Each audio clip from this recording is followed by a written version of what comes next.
What's going on, everybody? It's Dylan from the Bottom Line View here for your NXT review for, Jesus Christ, November 23rd. 23rd? Yeah, 23rd, 2016. I got 2,000 updates about the review because that's what it does on my phone all the time.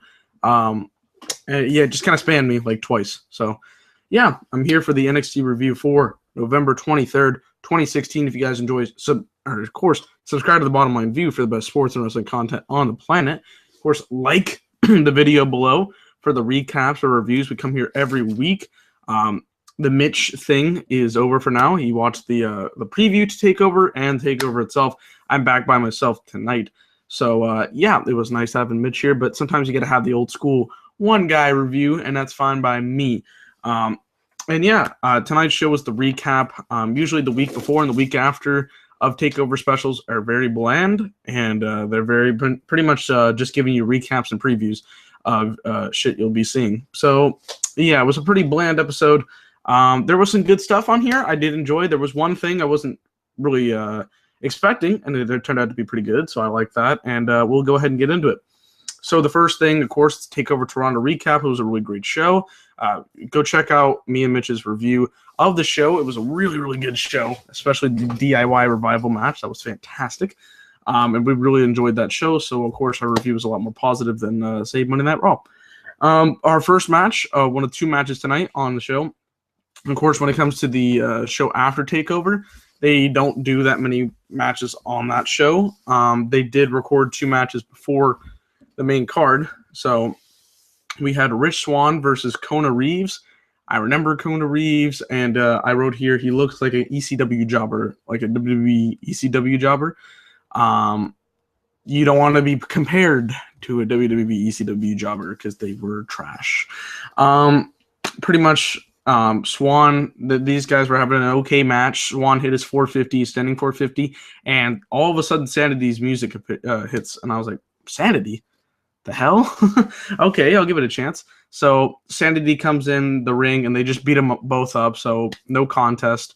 They're beating the crap out of him. They throw Swann out pretty quickly, and I was like, okay, they're probably going to protect Swann. They're probably just going to beat the crap out of Reeves because they don't care about him, and then they'll keep Swann to the side, which is what they did at first. Fulton and Wolf hit that flip slam that they do, which is nice. I like that. And they basically beat him up. Swann comes back in, hits a dive on Eric Young, and tries to attack them, but the numbers game is too much for Swann, so he gets beaten up. And then EY cuts a promo, and I was like, when are we going to hear something from Sanity? Good thing it was tonight. EY says the world is hanging on by a thread. Of course, a lot of the stuff that's going on here in America, that's about appropriate. But he says that we tried this generation's, we tried your way. But now we're not going to just say yes or no. We're going to take what we want. And that was pretty good. And then we went to commercial break, and I was like, all right, that was pretty good. And then No Way Jose comes to help out Rich Swann, who was obviously they were tag team partners in the Tag Team Classic. So Jose, he's in the ring, and he says, you know what, I want to beat some people up. I want to get a little bit into it.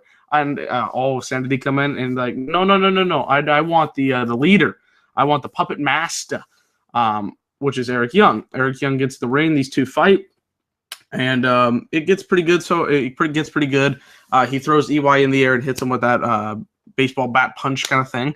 And then Sanity basically comes in to help EY to make him not look like a bad guy. Jose got the offense again, and then Nikki Cross from behind hit a knee to the back of the head. So they basically beat the crap out of him.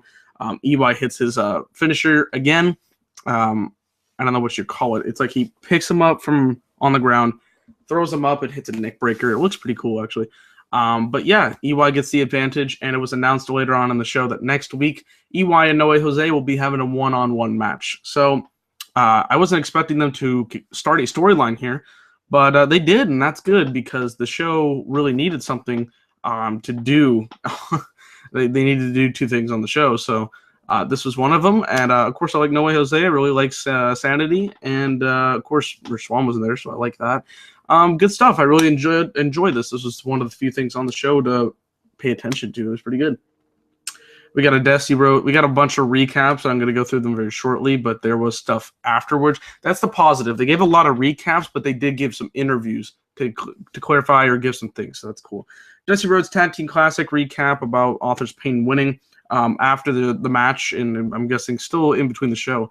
Authors Pain are being interviewed. Ellering says, they released the pain. They got through Chapter 1 and Chapter 2, but Chapter 3 is yet to come, and they're gonna release the pain on everybody.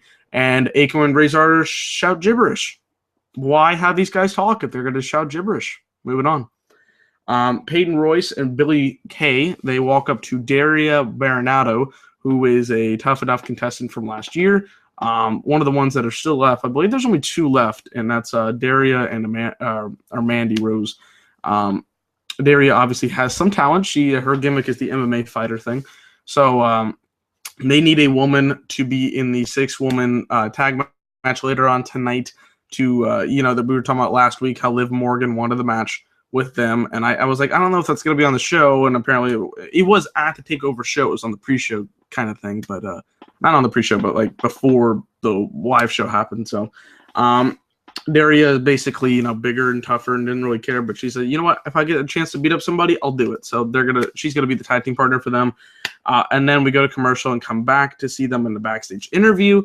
And Peyton and Billy Kay, of course, they're talking about, their thing, like being popular, like, and all this shit. And wasn't that much, but they're hot. So yeah, not much to say here. They got their tag team partner. Bobby Roode and Ty Dillinger recap the glorious match that was the opening match of TakeOver Toronto. That was one of my favorite matches as well. It was my second favorite on the show. It was actually a really, really good match. And we got a Ty Dillinger interview, which was interesting. I think we didn't get interviews of all the losers. We got a couple, but yeah, Ty Dillinger was backstage after the show, and he says, it was a little disheartening being in his hometown of Toronto, losing the big-time match. He's just this close every time to gaining back that momentum, and then he loses the match. But he did say that it was great to see the 10,000 by the way, it was 12,000. He said 10,000. The 12,000 Toronto fans cheering and supporting him on and giving him all that he got. So he likes that. It was fun with that. So we don't really know what's next for Ty Dillinger. That was a question that was asked. He doesn't really know, but he's going to continue to fight on. DIY versus Revival recap. This match recap had to have been 5 minutes long, but it was a great 5 minutes because the match was fantastic all the way through. We get an interview after the show with Gargano and Ciampa, and you could tell this is the most real one. They're so happy. They put in a lot of hard work to get here. Like Gargano was on like his honeymoon for like 2 days. Like they put in a lot of work to get this done and be the best at their craft, and they finally accomplished their dreams. So that was really cool. They're best friends in real life. So that was cool. Getting married and then getting the NXT tag titles in like 2 months. 2 or 3 months. It's pretty dope. We get a Mickie James versus Asuka recap. We get an interview after their match. Mickie James says it was an amazing feeling to be back in the ring in NXT, just wrestling in WWE for the first time in 6 years. She says Asuka is incredible. She had that mental state where she's like, you know what? I have a chance to beat her. You don't want to come in here thinking you're going to lose because you're going to lose a losing battle. But she thought she had her number, and she says Asuka is amazing. However, she lost a lot of respect for Asuka when she didn't shake her hand, which makes sense. Then we get a Shinsuke Nakamura and Samoa Joe recap. And in this recap, Nakamura, basically right afterwards, Nakamura says, I want my rematch. That's pretty much all he said. And we'll get to an announcement later on in the show. In our main event matchup, we have Liv Morgan, Aaliyah, and Ember Moon taking on Billy Kay, Peyton Royce, and Daria Baronato. Of course, we've been seeing the storyline for about a month or two. Billy Kay and Peyton Royce bullying Liv Morgan. Liv Morgan's trying to give a battle, but they just continue to beat her up. And Aaliyah's trying to help out. And Ember Moon finally came into the picture last week, finally doing something. Thank God, because this feud was really, really boring. And just continuously having the heels win was not any good. This match was okay, to say the least. I mean, it was all right. Nothing too special. I did like Daria's offense. They're obviously trying to make her a MMA fighter thing, and that's good. At one point, she did a really nice takedown. Basically, it was Aaliyah getting beat up for a long time. She finally gets out of it. Ember is tagged in. She goes off, hits her handspring elbow in the crossbody. Liv does an STO, which I was like, what the hell? Billy Kay hits a boot on Liv Morgan. But Kay, this was interesting. So Peyton Royce was the legal one in the match, and Billy Kay did not want the tag. So she grabbed Daria, who was on the outside of the ring. She just got hit with some kind of move by Ember to the outside. Or by, yeah, Ember. She got pushed to the outside or whatnot. And Kay brings Daria to the ring. Peyton tags Daria, and Daria's still kind of disgruntled, like she's still hurt, like what the hell, and then gets hit with a top rope stunner out of nowhere, and I was like, whoa.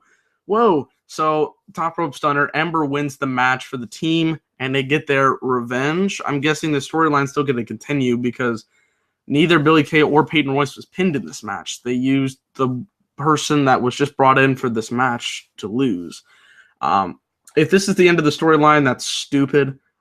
Because they didn't really make any sense. If it isn't, Liv better get a one-on-one win over Kay or Royce because this is not a good way to finish it. It was an okay match. Ember Moon, we finally get to see her on television again in a match, which is good. They need to be promoting her more up because I'm thinking that's going to be Asuka's next opponent, probably at the Rumble NXT Takeover show. So, yeah, that better happen. And we also got an announcement right at the end of the show that at Osaka, Japan, in 2 weeks, Joe versus Nakamura rematch is going to happen for the title. I don't think this is going to be on NXT. I looked and saw what date they were on in Osaka, not Osaka, Osaka, Japan, and it's Saturday. So unless they're going to be broadcasting that live or if they're just going to play it off and put it on the next week's NXT show, they better show this because it'd be stupid not to show the rematch. It'd be freaking dumb. But then again, they had Joe win his first NXT title at a freaking house show. It's 2016. Don't do that. So yeah, it's going to be interesting to see where they do that. But I'm going to guess it's going to be the NXT after the Osaka, Japan show, so no spoilers. But yeah, the main event was okay. All right, recap and review, or basically my grade for the show. I'm not really going to give it that much of a grade. I'm going to say it was okay. That's my grade, because it's a recap show with a little bit of stuff in there. I really did like the sanity stuff. I was actually pretty impressed that they did something with that. That was good, and I like that. A lot of recaps for the show that wasn't all that entertaining, but at least it was something. And there was some interviews after that, so that's good. The 6-woman tag match was okay, but I really don't hope it's the end because it was a really bad finish if it was. And yeah, that's about it. If you guys enjoyed this Takeover recap special review, Gronk spike the like button. Always appreciate when you guys do that. Comment below your thoughts on this NXT review. Give me your thoughts on Takeover as well if you were unable to on the last one because it was a really great show. And of course, subscribe to the Bottom Line View for the best sports and wrestling content on the planet. We got our NFL videos coming up. Tomorrow is Thanksgiving, so happy Thanksgiving to our bros out there, the Bottom Line viewers. A lot of stuff is coming out there for NFL. I'm in the process of planning the WrestleMania We the People podcast. We're going to do a roundtable discussion with me, Mitch, Mike, and Brett. We're all going to be talking about some different topics. I'll release the time and day for that video in a few weeks. We'll have that all planned out, ready to go. So appreciate you guys for watching this NXT review. It's Dylan. Peace.